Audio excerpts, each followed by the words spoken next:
Hal-hal yang tidak pernah terjadi dulu, namun terjadi sepanjang masa.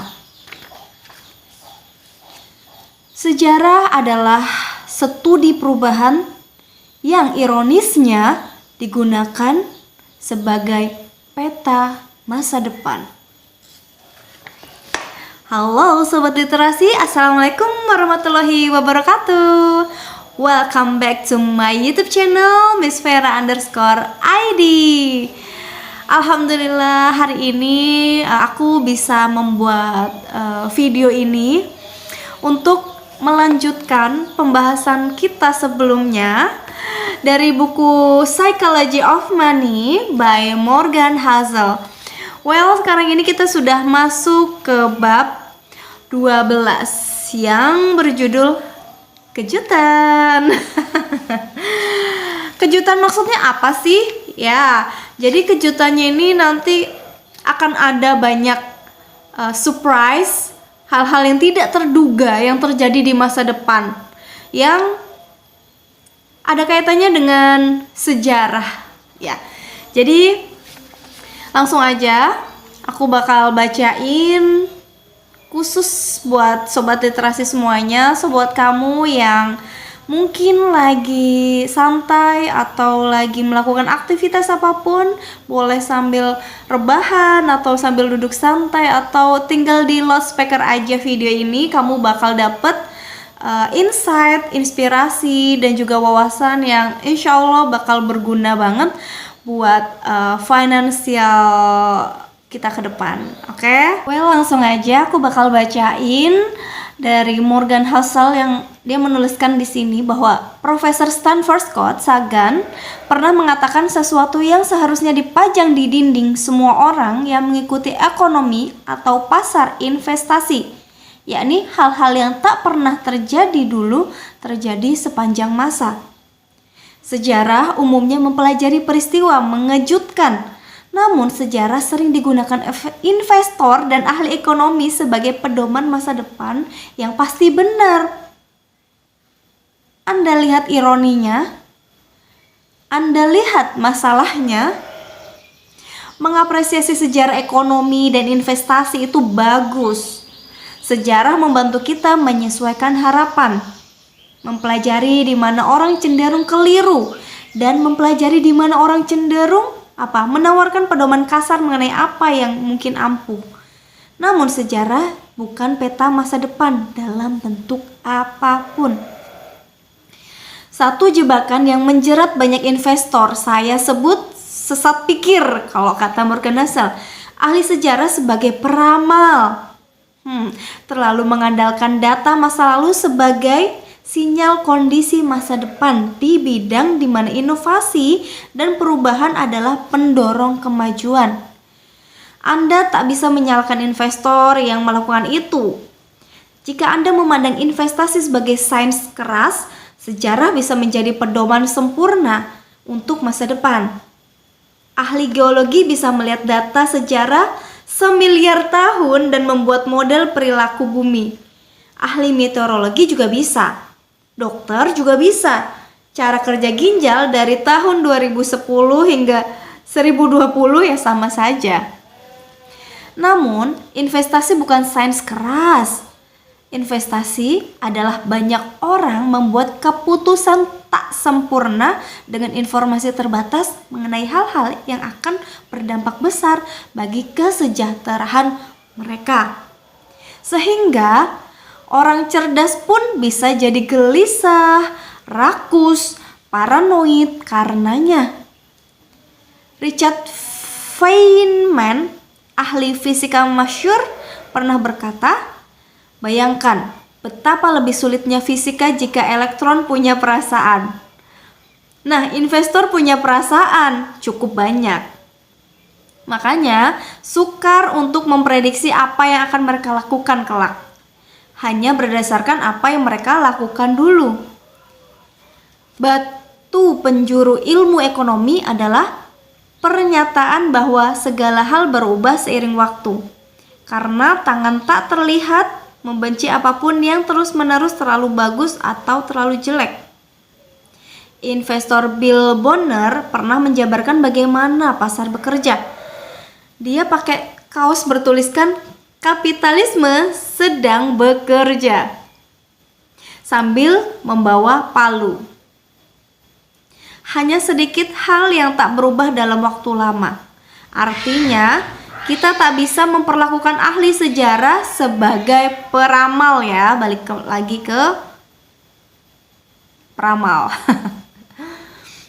Lanjut, pendorong paling penting apapun yang berhubungan dengan uang adalah cerita yang dikatakan orang kepada diri sendiri dan preferensi mereka terhadap barang dan jasa. Hal-hal itu tak diam saja, berubah lintas budaya dan generasi, selalu berubah selamanya. Trik mental yang mengecoh diri kita adalah kekaguman berlebihan terhadap orang berpengalaman dalam hal uang. Memiliki pengalaman tertentu bukan jaminan membuat Anda tahu apa yang akan terjadi di masa yang akan datang. Malah justru itu jarang terjadi, karena pengalaman lebih banyak mengarah ke kepercayaan diri berlebihan, bukan keahlian mempraktikkan. Investor Michael Betnick pernah menjelaskan, ketika menghadapi argumen bahwa hanya sedikit investor yang siap kalau suku bunga naik, karena tak pernah mengalaminya. Periode kenaikan suku bunga besar terakhir di Amerika Serikat adalah hampir 40 tahun lalu. Dia bilang itu tak penting, karena mengalami atau mempelajari apa yang terjadi di masa lalu, ya mungkin tak bisa menjadi pedoman mengenai apa yang terjadi ketika suku bunga naik di masa depan. Terus kenapa? Apa kenaikan suku bunga sekarang sama dengan yang sebelumnya? Atau sebelumnya lagi? Atau sebelumnya lagi? Apa kelas aset yang beda akan berperilaku mirip, sama, atau kebalikannya? Di satu sisi, orang yang sudah berinvestasi melalui kejadian 1987, 2000, 2008 sudah mengalami banyak pasar yang berbeda. Di sisi lain, mungkin pengalaman itu mengarah ke kepercayaan diri yang berlebihan. Tak mau mengaku keliru, menyamankan dengan hasil yang dulu. Dua hal berbahaya tadi bila terjadi, Anda akan terlalu mengandalkan sejarah investasi sebagai pedoman mengenai apa yang akan terjadi. So, di sini ada beberapa highlight. Yang pertama adalah Anda bisa melewatkan kejadian langka yang paling banyak mempengaruhi hasil. Well, aku juga udah pernah membacakan di bab sebelumnya ya. Kadang kita itu sudah melakukan banyak sekali kesalahan dalam hal finansial. Tapi ada satu titik di mana kesalahan tersebut bisa ditutupi. Semisal kita sudah banyak melakukan investasi gagal, ataupun bisnis dan gagal, rugi puluhan juta, ratusan juta. Tapi ada satu momen, satu titik di mana kita benar-benar berhasil, dan apa yang sudah gagal di masa lalu bisa kembali berkali-kali lipat. Itu namanya titik balik atau ekor itu kadang lebih penting ya daripada apa yang ada di awal gitu. Jadi apa yang terjadi di masa lalu, kegagalan belum tentu itu akan terus terjadi di masa depan. Bisa jadi nanti akan terjadi di luar prediksi kita. Ini yang dimaksud oleh Morgan Housel bahwa sejarah yang lalu itu tuh nggak bisa menjadi pedoman kita, tapi hanya bisa menjadi pembelajaran. Apakah kita keliru, lalu apa yang harus kita lakukan untuk memperbaiki atau menyiapkan di masa depan. Seperti itu. Jadi jangan sampai hal-hal yang pernah kita alami lalu, kegagalan, bangkrut, terus kita akhirnya melewatkan momen langka yang bisa jadi banyak mempengaruhi hasil dan memberikan hasil lebih banyak berkali-kali lipat dari yang sudah hilang, yang pernah kita alami di masa lalu. Kemudian catatan penting yang kedua adalah sejarah bisa menjadi pedoman menyesatkan bagi masa depan ekonomi dan bursa saham karena tidak mempertimbangkan perubahan struktural yang relevan di dunia hari ini. Pertimbangkan beberapa perubahan besar, ya. Jadi di sini Morgan Housel juga menuliskan bahwa ada 400K yang sudah 42 tahun umurnya. Roth Ira lebih muda, diciptakan pada 90-an. Jadi nasihat keuangan pribadi dan analisis mengenai cara orang Amerika menabung hari ini tak bisa dibandingkan langsung dengan apa yang masuk akal satu generasi yang lalu.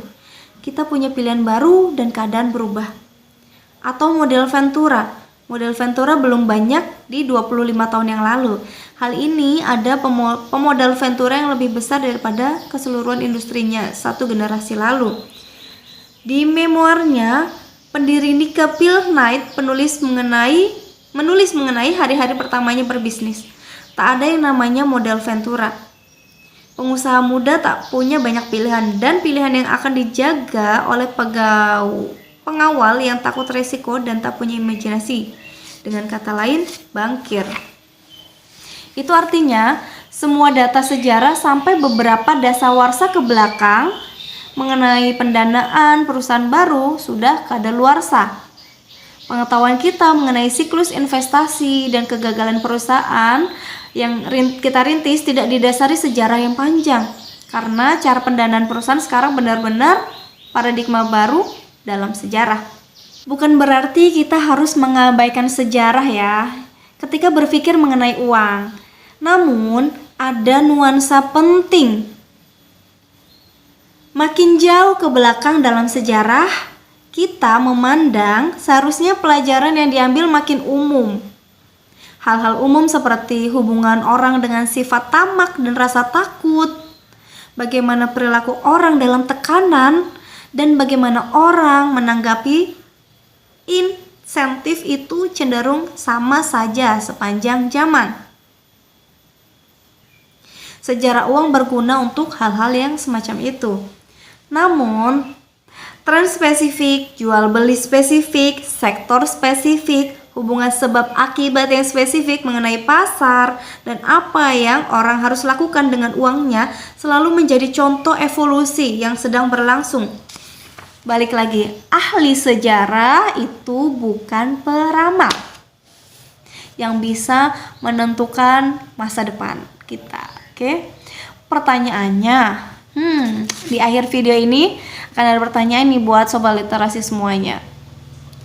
So, bagaimana seharusnya kita berpikir dan merencanakan masa depan?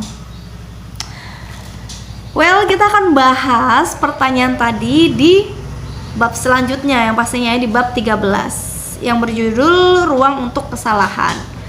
So, terima kasih banyak ya buat sobat literasi semuanya yang sudah menonton sampai akhir ini. Aku doakan semoga kalian semua dalam keadaan sehat, dalam keadaan bahagia, dalam keadaan terbaiknya, dan selalu bisa menjadi manfaat untuk sekelilingnya. Oke, I hope to see you again on the next video.